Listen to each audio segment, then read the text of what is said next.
കൊച്ചിയിൽ ലഹരിക്കേസിൽ സാക്ഷിയായ യുവതിയുടെ ദൃശ്യങ്ങൾ പുറത്തുവിട്ട എക്സൈസ് നടപടിയിൽ അന്വേഷണം.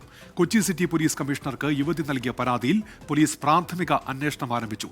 ഇക്കഴിഞ്ഞ 5-ന് എക്സൈസിന്റെ ലഹരി പരിശോധനയ്ക്ക് ശേഷം പുറത്തുവന്ന വീഡിയോയിൽ സാക്ഷിയായ യുവതിയുടെ ദൃശ്യവും ഉൾപ്പെട്ടതാണ് എക്സൈസിന് ഇപ്പോൾ കുരുക്കായിരിക്കുന്നത്.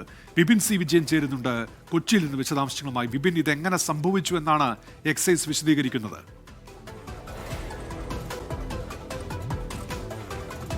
എക്സൈസിന്റെ നടപടിയാണ് വലിയ വിവാദത്തിലായിരിക്കുന്നത്. ചേരനല്ലൂരിൽ ജൂൺ 5-ാം തീയതി ഒരു വലിയ രാസലഹരി വേട്ട നടന്നിരുന്നു. 110 ഗ്രാം രാസലഹരിയും ഏകദേശം 2 ലക്ഷത്തോളം രൂപയും അവിടെ നിന്നും കണ്ടെത്തിയിരുന്നു. അതിൽ ഒരു സ്ത്രീ അടക്കം 3 പേരെ പിടികൂടുകയും ചെയ്തു.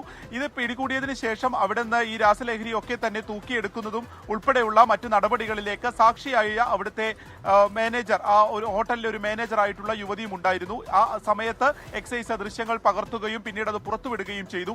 ഈ സാക്ഷിയായ യുവതി കൂടി ഈ വീഡിയോയിൽ വന്നതോടെ അവർ പ്രതിയാണെന്നുള്ള ഒരു പ്രതീതിയിലാണ് പിന്നീട് അത് പ്രചരിച്ചത്. ഇത് വലിയ രീതിയിലുള്ള അവർക്ക് വലിയ ജീവിതത്തിൽ തന്നെ ബാധിക്കുന്ന രീതിയിലേക്ക് മാറി എന്നുള്ളതാണ് ഇപ്പോഴത്തെ പരാതിയുടെ അടിസ്ഥാനം. അങ്ങനെ എക്സൈസിന്റെ ഡെപ്യൂട്ടി കമ്മീഷണർക്കും പോലീസ് കമ്മീഷണർക്കുമാണ് പരാതി നൽകിയിരിക്കുന്നത്. തന്റെ നിരപരാധിത്വം തനിക്ക് തെളിയിക്കണം എന്നാവശ്യപ്പെട്ടുകൊണ്ടാണ് ഈ പരാതി. ഇതിപ്പോൾ ചേരനല്ലൂർ പോലീസ് അതിന്റെ പ്രാഥമികമായ നടപടികളിലേക്ക് കടക്കുകയും ചെയ്തിട്ടുണ്ട്. എക്സൈസ് തന്നെയാണ് സാധാരണഗതിയിൽ അത്ര വലിയൊരു ലഹരി വേട്ട നടക്കുമ്പോൾ അതിന്റെ വീഡിയോ ഒക്കെ എടുക്കാറുണ്ട്.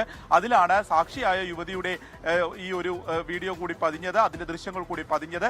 ആ ഒരു കേസിൽ ഒരു സ്ത്രീ കൂടി ഉൾപ്പെട്ടതോടെ അത് ഈ സ്ത്രീയാണ് എന്നുള്ള തെറ്റിദ്ധാരണ വരികയും അത് ഇവരുടെ ജീവിതത്തെ ബാധിച്ചു എന്നുള്ളതുമാണ് പരാതിയുടെ അടിസ്ഥാനം. ശരി വിപിൻ സി വിജയനാണ് വിശദാംശങ്ങൾ നൽകിയത്.